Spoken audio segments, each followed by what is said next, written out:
សូមជម្រាបជូនដំណឹងទៅកាន់អតិថិជនទាំងអស់ឲ្យបានជ្រាបថា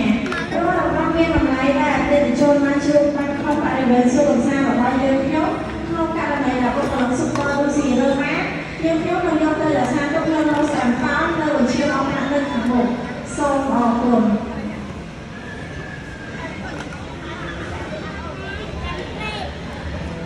Super Lucy will to make an announcement. Bao ngày giờ em phải ai đây mà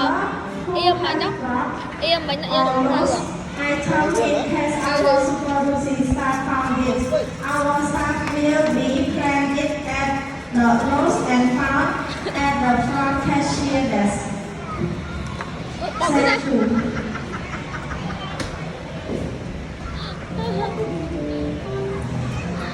Loại câu khó việc